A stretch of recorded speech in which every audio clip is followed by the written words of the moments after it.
Hi guys, welcome back to my channel. Reaction channel में आपका सबका स्वागत है। बात करते हैं अंशु की। अंशु का कल जो लाइव आया था, अंशु ने लाइव की है। पहले अंशु ने 1 मिनट का वीडियो बना के ये अपडेट दी थी कि पुलिस स्टेशन में जो है कंप्लेन वगैरह हो गई है। मुझे पुलिस ने इंस्ट्रक्शन दिए हैं कि कोई भी बात पब्लिक नहीं करनी है।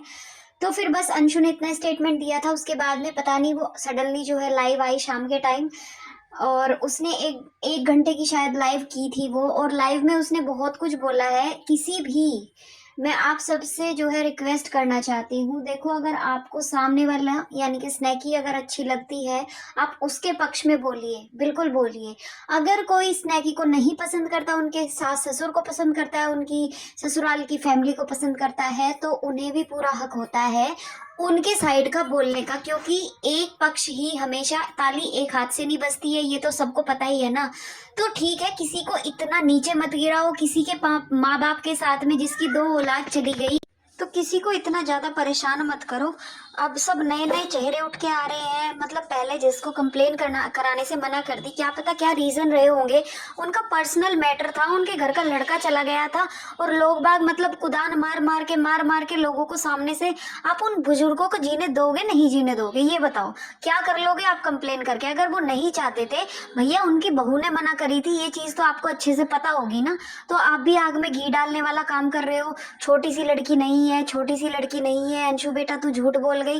क्यों कर रहे हो आप ये सब? आप जानते हो क्या, जिसका घर का लड़का चला गया, जवान औलाद चली गई, आप लोग उनको इस तरह से मतलब प्रताड़ित करने की कोशिश कर रहे हो? क्या मर जाए क्या वो लोग? भाई वो उनके अपने घर का मैटर था।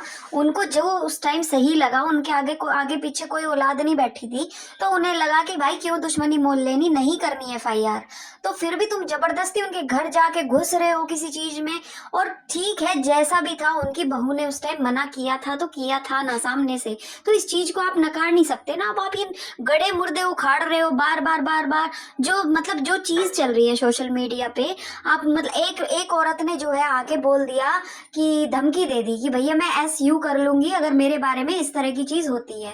जहां तक अंशु ने बताई है चीजें, कोई बोल रहा है बहुत डर डर के बोल रही थी, कोई ऐसे। वो रो रही थी, लड़की अंदर से रो रही थी। आई समझ आप लोगों को? जिसके जो जो छोटी सी से बड़ी होके वहां जवान हुई है, वो लड़की जो जरा सी चली गई थी, उसने सारी चीजें बताई है कि बुआ की ससुराल वालों को भी प्रॉब्लम थी, मैं वहां रह रही थी, ऐसा कुछ नहीं है। उन्हें लगता था कि भैया हमारी लड़की को रख लो, हमारी को रख लो। तो उन्होंने बोला कि भैया हमें छोटी लड़की चाहिए, मतलब कि छोटी सी से ही हमें पालना है बच्चे को, ऐसा कुछ सीन था। ठीक है। और रही दूसरी बात कि ये अफेयर अफेयर की, उसने अपने भाई की साइड से क्लियर किया है कि मेरा भाई ऐसा नहीं था, और उसने अपने मतलब अपने मम्मी पापा के कहने पे ही ये शादी की थी।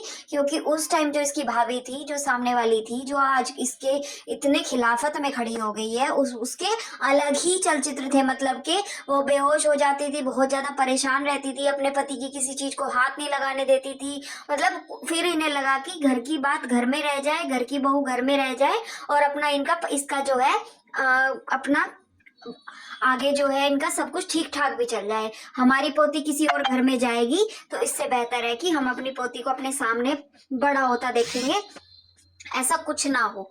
तो ये चीज थी। और भी जो बताया था कि अंशु की माँ के साथ मार पिटाई हुई थी, तो भाई इसकी भाभी की आदत है, वो गुस्से में आके हाथ उठ उठा देती है, इसमें कुछ गलत बात नहीं है। और उसने ऐसा नहीं कि उसने भाई जानबूझ के बहुत मार पिटाई कर दी। हो गया होगा इनका आपस में कुछ ना कुछ बात हुई होगी। उस टाइम 5 दिन तक ब्लॉग भी नहीं डाले थे, वो साथ के साथ अपने घर भी चली गई थी। तो इतना ज्यादा इस चीज को आगे बढ़ाना, एक ही बच्ची के पीछे पड़े रहना। ठीक है, वो बच्ची नहीं है, हमने मान लिया कि वो बच्ची नहीं है, वो जवान है। ठीक है, वो 20-30 साल की है, बट सामने वाली तो उससे भी बड़ी है ना। वो क्यों पीछे पड़ी है उसके? उसने ये चीज क्यों नहीं बताई कि मैं उनके घर जाके चाय पी के भी आई हूँ, मुझे वहां पे आदर सत्कार भी मिला था? उसने ये क्यों बता दी? मैं खेत से ही वापस आ गई थी। तो आप सामने वाली पार्टी को और इधर की जो भी आप पसंद करते हो, उस पार्टी को भी देखो ना। वो मतलब सिर्फ प्रॉपर्टी प्रॉपर्टी प्रॉपर्टी। भैया उसके खाते में 1 करोड़ रुपए थे, वो पूरी प्री प्लान के साथ निकली थी, उसको भगाया नहीं गया था, उसके सामान को घर से बाहर नहीं फेंका गया था। उस वो वो जो है वो चाहती थी वहां से निकलना। और उसके जो भैया थे ना, वो जो भैया आए थे, उन्होंने पार्ट पढ़ाया था शिक्षा का कि अपना बिजनेस कर, आगे बढ़। तो उसको बिजनेस करना था, बिजनेस करना था उसे, कपड़ों का कुछ करना था, जो भी करना था, जो अब आजकल वो करती भी है। तो उसे अपना काम बढ़ाना था। इस वजह से उसे लगा कि यहाँ पे तुझे फ्रीडम नहीं मिलेगी, यहाँ तेरा काम नहीं बन पाएगा, तो तू यहाँ से निकल ले। उसको सिर्फ और सिर्फ वो बहाने ढूंढ रही थी। उसने 2 महीने से क्यों जो है कैमरा की वायर वगैरह क्यों निकाल दी थी। तो ठीक है, गलती तो उसने भी की है ना। अगर ठीक है भाई, बुजुर्गों ने गलती की है तो गलती तो कम उसने भी नहीं की ना। क्यों कितनी ज्यादा परेशान होना, क्यों प्रॉपर्टी के लिए मरना यार। प्रॉपर्टी प्रॉपर्टी अभी भी लाइव में आके यही बोल रही है कि मैं, उससे पूछो क्यों टूटी थी कमर, उससे पूछो क्यों टूटी थी। अरे भाई, तुम क्यों एक दूसरे के सर फोड़ने को राजी हो रहे हो हैं। और मतलब ऐसे सरेआम तुम धमकी देते फिर रहे हो, reaction channel, reaction channel, reaction channel. दोनों तरफे की बात करते हैं। तुम्हारे पक्ष वाले भी जो होते हैं वो भी कम बदतमीज नहीं है। वो हमारे जैसों को, मतलब जैसे हम आंटी अंकल का साथ देते हैं, वो हमें आके बोलते हैं तुम्हारा भी हाल स्नैकी जैसा ही हो, तुम्हारे घर में भी ऐसा ही हो, तुम भी ऐसी हो, तुम्हारे घर में बहू भी स्नैकी जैसी आए। तो मतलब हमें भी बद्दुआएं तुम्हारी वजह से अच्छी अच्छी मिलती है।